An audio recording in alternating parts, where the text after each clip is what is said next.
श्रीमंताच्या घरात गरीबाच्या घरात कुठे यायचा बाबा? एक वाक्य बोलू. आज जर राजाला जन्म घ्यायचा असेल ना तर राजा असा कोणाची पोटी जन्माला येत नाही, त्याला जिजाऊची पूछ पाहिजे. आपण काय करतो महाराज? अरे आपल्या पोटातल्या पोरी मारतोय, अगोदर पोटातल्या पोरी मारायचं बंद करा, तेव्हा जिजाऊ जन्माला येईल आणि मग माझा राजा येईल. ही गोष्ट लक्षामध्ये असली पाहिजे. म्हणून ज्या स्वराज्यामध्ये आपण जगतो त्या राजाविषयी आपला अभिमान असला पाहिजे. सगळ्यात शेवटचा मुद्दा सांगणारे आणि सेवा संपन्न करणारे ऐका. 5 मिनिटांमध्ये आपली सेवा संपन्न होणार आहे आणि 7व्या मिनिटाला तुम्ही गोदडी हॉस्पिटल मध्ये भरती होणार आहे. 7व्या मिनिटाला तुम्ही घरी राहणार आहे. थोडंसं लक्ष देऊन ऐका. 5 मिनिटात सेवा संपन्न करतो. महिला मंडळ इथं सगळ्याला पुरी असेल, बरोबर आहे? कोणा कोणा पुरी हातवरती करावं? मुली कोणा कोणा? बऱ्याचशा मुली तुमच्या गावात आहे की नाही? बरं आहे मग.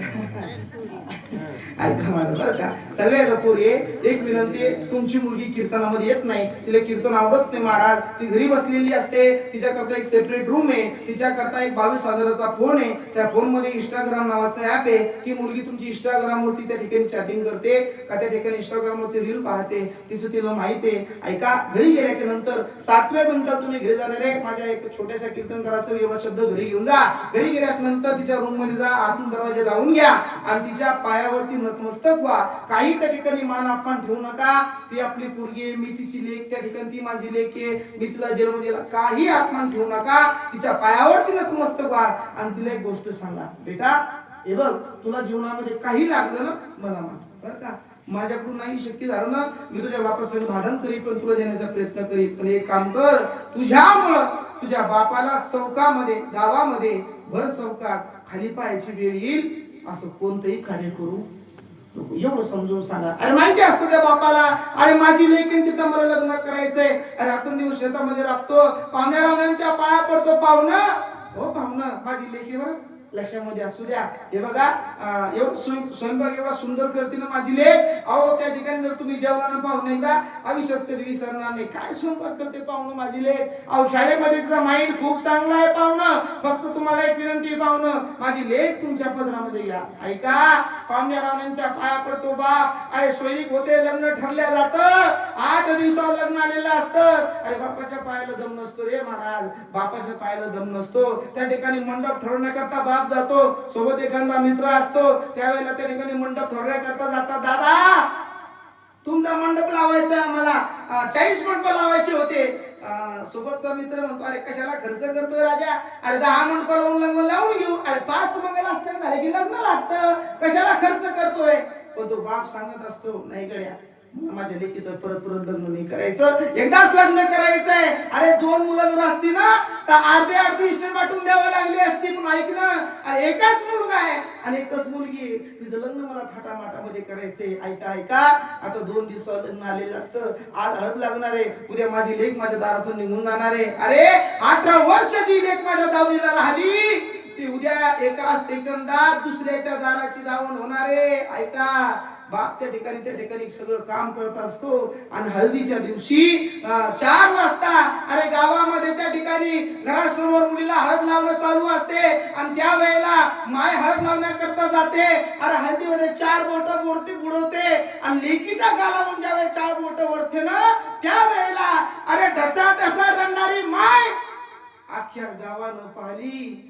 पण त्या लेकी करता 18 वर्ष फाटकं बनेल घातलेला बाप एकाच्याही ध्यानात राहिला नाही. ऐका, आता लग्नाचा दिवस त्या ठिकाणी उजाडला जातो आणि लग्नाच्या दिवशी मला त्या बापाच्या पायाला दम नसतो, स्वयंपाक त्या ठिकाणी चालू असतो, उलांगण पेटवलेलं असतं, भावबंद असतात, महाराज चेष्टा करतात. अरे काय त्या ठिकाणी लग्न करणार आहे, अरे काय त्याच्याजवळ, अरे काय तो लग्न करेल, अरे त्याची इथली अवकात एक म्हटले लग्न करायची. भावबंद चेष्टा करतात. अरे भावबंद कुठपर्यंत असतात महाराज. अरे एवढंच नाही तर सकाळच्या बेसनावर तेल मागणारे भावबंद आता उरलेत. भावबंद चेष्टा करतात, बापाच्या पायाला दम नसतो, बापाच्या पोटाला भाकर नसते. एवढंच नाही महाराज, तर त्या ठिकाणी उलांगण फिटवलेलं असतं. दादा स्वयंपाक चांगला करा, माझी लेक ज्या वेळेला सासरी जाईल ना, जर भाजी चांगली झाली ना तर सासरवाडीचे लोक म्हणतील, वा बेटा, अरे आम्ही तुझ्या लग्नाला आलो होतो, अरे काय स्वयंपाक केला होता तुझ्या बापानं, वा ए बेटा, आनंद वाटला. त्यावेळेला माझ्या बापाची माझ्या मुलीची छाती भरून येईल. दादा स्वयंपाक चांगला करा, सगळी तयारी चालू असते, बापाच्या पायाला दम नसतो आणि त्याच्या पोटात भाकर नसते आणि अशा वेळेला घरून तिला त्या बापाला त्याच्या लहान्या मुलाचा फोन येतो, बाबा जिच्या करता 18 वर्ष खडकं बरेल घातलं बाबा, ती दिदी आपली दिदी लग्नाच्या दिवशी आपल्या दोन पळून गेली बाबा. ऐका, तुम्ही पुढच्या वर्षी मला त्या ठिकाणी तारीख भेटावी, त्या गावामध्ये कीर्तन भेटावं, तिच्याकरता सांगत नाही. ऐका, सत्य घडलेली घटना आहे. 2 तास माणूस माझ्याजवळ रडत होता, म्हणे बाबा जिच्या करता केलं ते आज घरामध्ये राहिलं नाही. ऐका महाराज, बाप काय असतो ना, हा बापच तुम्हाला कळला नाही. काय बाप येऊ, एका कवीनं सुंदर वर्णन केलं होतं. बाप कवी म्हणतो, बाप तलवार ढाल, बाप तलवार ढाल, बाप पेटती मशाल, बाप जागतो म्हणून घर झोपत कुशाल. तरुण पुरो 2 वर्षापूर्वी गीत व्हायरल झालं होतं. शब्द काल जायला लागतं ते राजा. काय शब्द आहे, पुरामधी माया त्याच्या काळ्या मेघवाणी,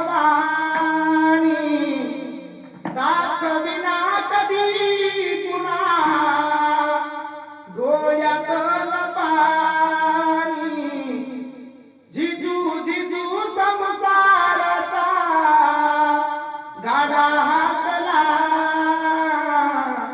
वटामधी हसू जरी कना वाकला,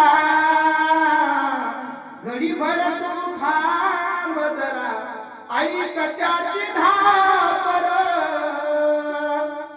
लय्या वगड आहे घड्या उमगाया बापर, उमगाया बापर. अरे जो बाप तुमच्या कष्ट कष्ट करतो, अरे माहितीला बापाला माझी लेक तुझा मला लग्न करायचंय, आणि रातच्या शेतात जावं लागतं त्या बापाला. तुम्ही सर्व शेतकरी लोक तुम्हाला माहिती असेल, अरे या सरकारनं त्या बापाला रातच्या लाईन दिलेली आहे, रातच्या शेतात जावं लागतं. अरे कधी साप जाऊन तो बाप मरल, अरे सांगता येत नाही. कधी विंचू जाऊन तो बाप मरल, अरे सांगता येत नाही. अरे कधी शॉट लागून तो बाप मरल, सांगता येत नाही. काय गॅरंटी मारा त्याच्या जीवनाची? अरे कोणाकरता करतो तो बाप?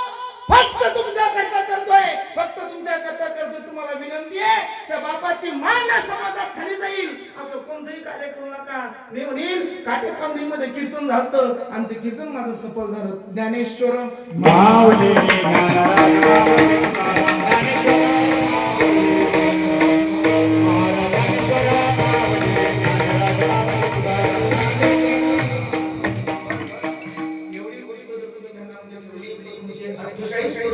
सत्याचे पूर्ण महाराज, एवढी गोष्ट पाळा, एवढी गोष्ट आपल्या लेखी समजून सांगा.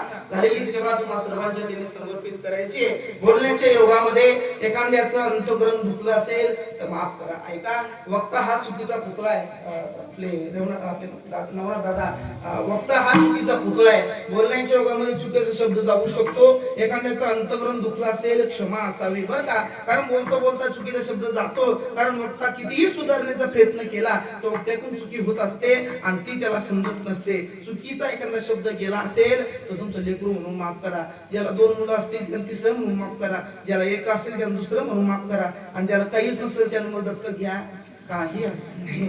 ऐका, झालेली सेवा तुम्हा सर्वांच्या जनी समर्पित करतो. पुनश्च एकदा काही चुकलं असेल तर माफी मागतो. ऐका, जगलो वाचलो पुढच्या वर्षीपर्यंत नाही मेलो, आणि जर तुमच्या गावानं मला फोन केला तर येण्याचा प्रयत्न करील. पुनश्च एकदा सर्व गावकऱ्यांची माफी मागतो आणि सेवेला पूर्ण विराम. विठ्ठल जय जय.